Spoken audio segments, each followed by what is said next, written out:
Influencers are scared of their name being associated with a toxic brand called Israel.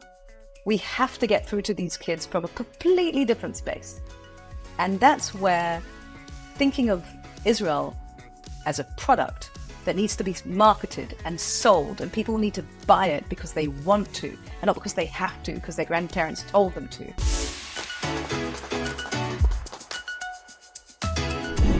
We are so honored to have a very special guest with us on our show this week. This is a woman who we've been friends for over 30 years. Gosh, that makes her sound really old.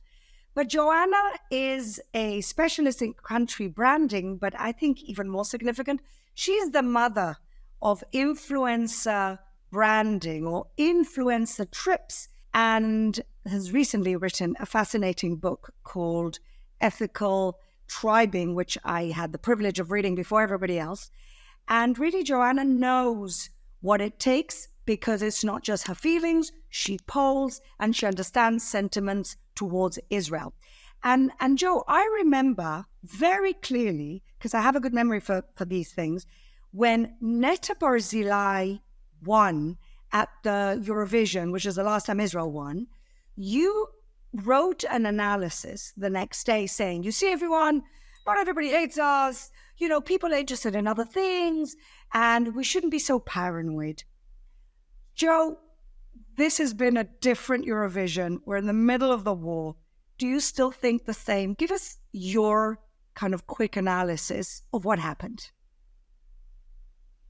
I think, firstly, thank you for having me on the show, and it's a pleasure to be here. So I always look at research. I've been polling and checking perceptions, especially of young people towards Israel for the last 6 years at least, from my own organization. And before that, I always looked at polls.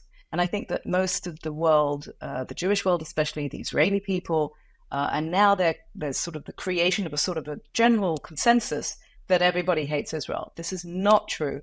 And if anything proved that to us, then it's this year's Eurovision, which on the one hand, we saw the tremendous efforts by the anti-Israel movement, which has turned into some kind of horrible, insane, anti-Semitic, pro-terrorist movement that's taking advantage of these young people. So they went to all the efforts to try and ruin it, but the world spoke up. And it's because they were anonymous and they were able to do that without taking the risk of it affecting their brand. And I think that's what a lot of people are not realizing.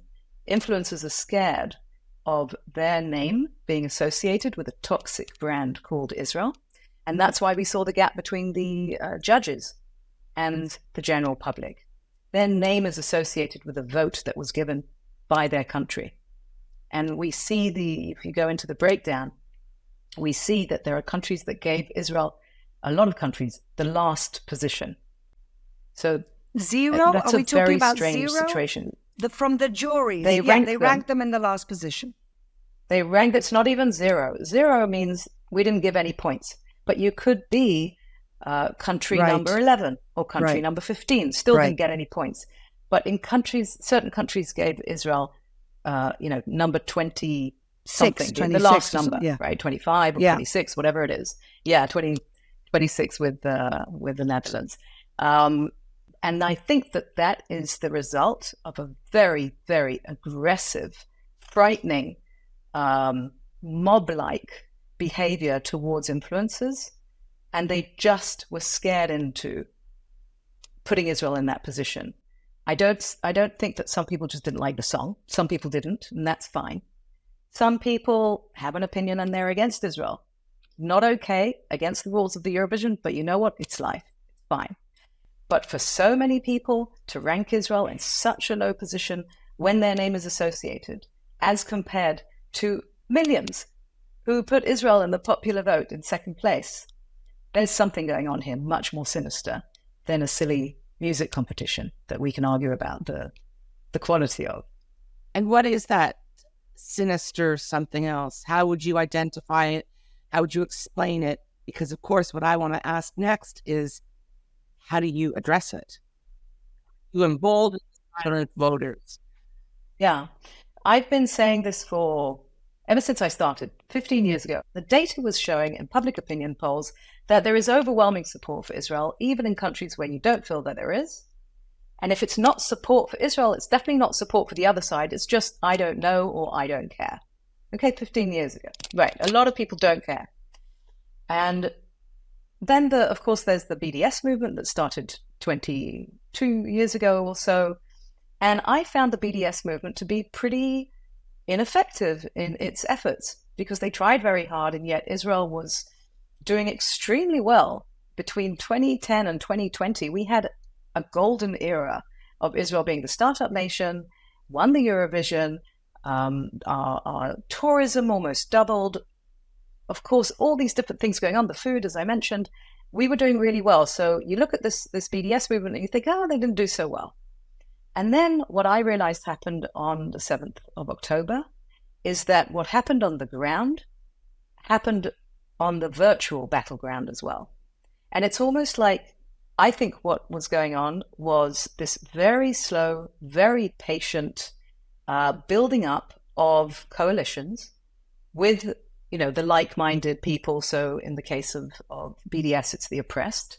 So they did this whole intersectionality thing where they went to any group that was oppressed and said, we're like you, and so you should support us. Black Lives Matter, all the stuff that I'm sure you've discussed many times before.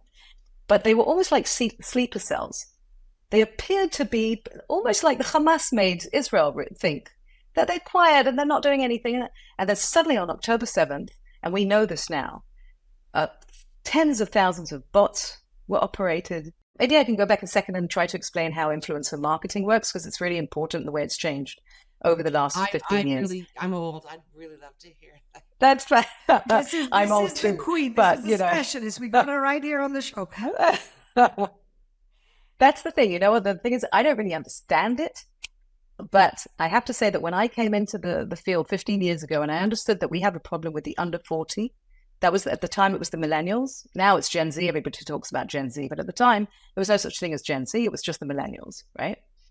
And social media came along and everybody was following social media. What happened with social media is that an influencer was no longer the congressman or the business person or the cultural icon. It was the person who managed to create awareness and a following just by being really good at online engagement. That's all they were good at. They didn't necessarily have a particular profession. They didn't necessarily have a particular expertise, but they were interested in a particular area of interest. So if you liked food and you happened to cook food and you liked writing blogs about food, you would start having a following if you were quite good at engaging, okay? If your audience said, oh my God, I love that recipe, and you wrote back, oh, thanks so much, Sandy, I really like you too. That was how it worked, okay? It was pretty basic. And I remember when I started the tours for the first time, we were asking, how do we get to the non-Jewish world that's under the age of 40 that doesn't care about Israel? Because my assumption, differently to advocacy organizations, was that most people don't care. So all I need to do is to bring Israel in a good, positive way to them, get them first engaged positively with Israel, and then they will have context when they come across the Israel. Did you mention in your that was the whole Joe, which I really connect to. You want to meet the people where they're at, not where you think they are or where you want them to be, but where they're actually at. Exactly. Where they're at and what they want to hear, not what you want to say. Very different way of thinking. It's parallel thinking that both need to exist. One is about pro-Israel advocacy and talking about the issues and discussing the conflict and bringing the facts and the information, and that is super important. There's a massive industry that does that, with people who want to have that conversation. What I was seeing in the data is that most people don't want to have that conversation. If they did, they would have an opinion about it. But the majority in almost every country did not have an opinion about the Israeli-Palestinian conflict. And so with them, we were saying, what do we do with them? And then somebody said, why don't, we thought, okay, bringing people to Israel is the best way to show them what Israel's all about. You could be dropped in the middle of nowhere and kind of, maybe because the expectations are so low, I don't know. But in any event, Israel shines when it's given an option, because it really is a great country and the people are great. So we thought, okay, we'll bring people to Israel. And we looked at the way, other countries and what they're doing and what Israel's doing, and obviously birthright and things like that. And we said, well, yeah, but they're Jewish. They're going to want to come to Israel. Why is somebody going to want to come to Israel? And then somebody suggested why don't you bring bloggers? This was 2010. And I said, what's that? I hadn't even joined Facebook at that time. And so I discovered this is really, I couldn't came across it. And we were like, oh, cool. Did you remember? We did. Oh my God. It was so much fun. We didn't know anything. And I came across this whole world where it's just a bunch of people who know stuff about something. They become very knowledgeable about the topic. And there's lots of people who are interested in the same topic. So it started with blogs. And then when social media and streaming and smartphones came along, then came the real power of social media through Instagram and TikTok and all of those, okay? And where it started was, in 10 years ago, 7 years ago, everybody was looking at reach. How many people are following you? The numbers were important. You have 20 million followers. You have 10 million followers. You had 20,000 followers, okay? So the numbers were important. If you had, less than an X amount of followers, nobody looked at you. My first tour, if I remember, with bloggers was we brought 5 people from Europe. It was mummy bloggers, 5 women from Europe, at a total between all of them of 60,000 followers. And I was like, oh my God, I bring these really influential women, okay? Over time, what happened is that we brought people with millions of followers, and it's all very exciting. But several years ago, algorithms changed. Facebook wanted to make money. Facebook owns Instagram, blah, blah, blah, blah, blah. What became super important was engagement. Not so much how many followers you have, but how engaged are your followers in the conversation, meaning how are they responding, how much are they sharing? And when that became very important, then the whole notion of mid-size influencers and micro-influencers and even nano-influencers, which brings up to 10,000 followers, they became super important because when they speak, because there are so few followers, then their engagement levels are very high. They're able to answer and have a conversation with each and every one of them. And so if you've got $10,000 and you're Timberland and you want to now invest it in influencer marketing, in the past you would take $10,000, you would take one person who's got a lot of followers and you would give them the t-shirt and say, put my t-shirt on and say good things about it. And the influencer, if they liked the product and they authentically thought it was good, that's what they would do. And everything's fine in England, as you say, Bob's your uncle. All good. But over time, it became much better business to take $1,000 and give it to smaller influencers, and you would probably sell a lot more because each one of the smaller influencers' followers were much more engaged. Okay, so that's the background. Somebody's engineering all of this. Joe, who and what do we do about it? You've written a book. You're advising the government. I think we're not even in the arena, and you and I have, unloaded what we think about the way Israel has mismanaged, or not even showed up for the fight. So I know it's a lot to ask of you. Who's planning this, and what do we do about it? Give us some hope. Yeah, and I just want to add, piggyback on Fleur for a second, because we've all, I think, had similar thoughts that this sort of apparent spontaneous combustion throughout the West has to be orchestrated. Who's financing it? Who's pulling the strings? It's definitely been orchestrated, okay?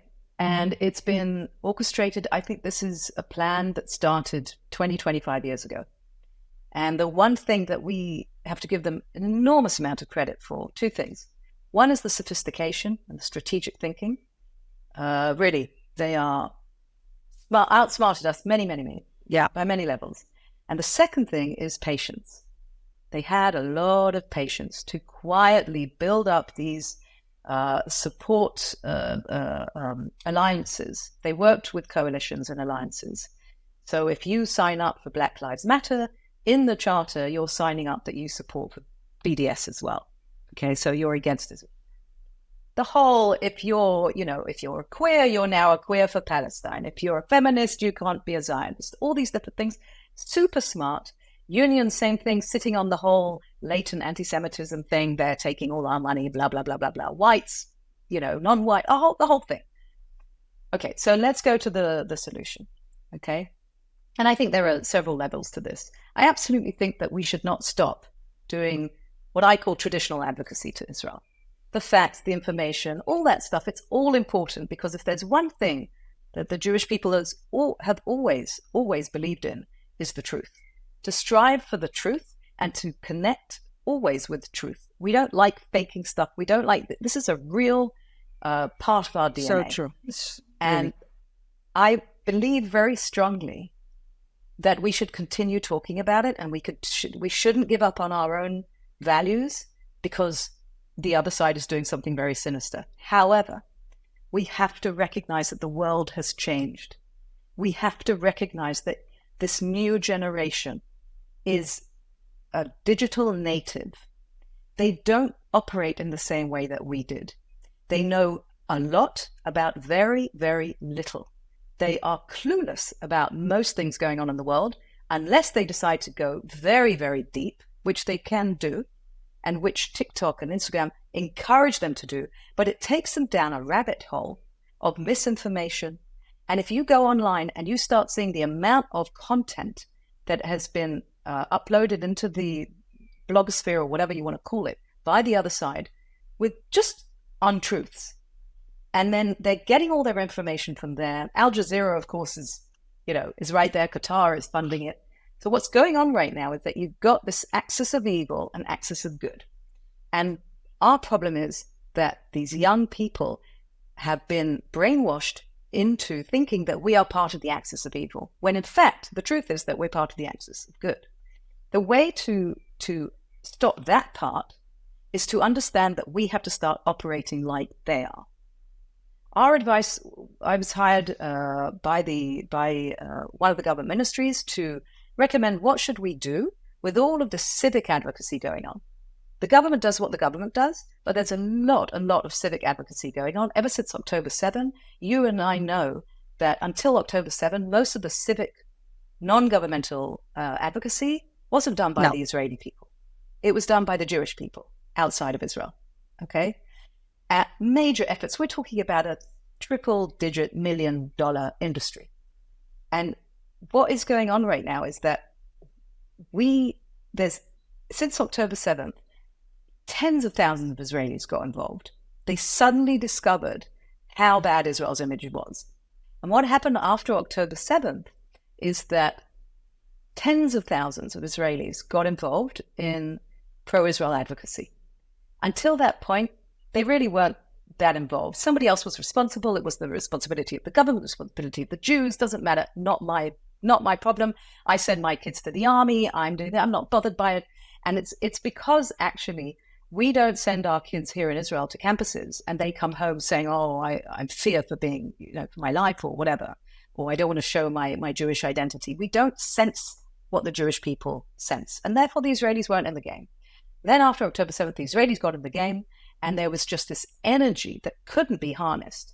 And they were like running in every which direction. Imagine having an army, but no leadership, no strategy, no intelligence. Israel needs to have a movement that is private sector led, civic movement, supported by the government in the sense that the government provides the infrastructure, the financial basis to be able to have an actual movement, okay? But it doesn't tell it what to do. It doesn't lead it from the front. It pushes it from the back, exactly like the BDS movement. The BDS movement is not a bunch of nice, friendly students. It's Bercovici who started it all those years ago, long after he was a student, okay? And they infiltrated the campuses in a very smart way, because until you're 24 or 25, your brain is not fully developed and therefore very easily manipulated. And Qatar bought up all of the, humanities faculties and so on, not so much the science faculties, the maths faculties, because that's where, rational critical thinking comes. Information might be of value. And so they did a very, very smart job. They created this kind of perfect storm. And we sat there and kept on thinking that it was about the facts and the figures and the information, and that if we stick to the truth, we will win. Unfortunately, the facts simply don't end up proving that theory.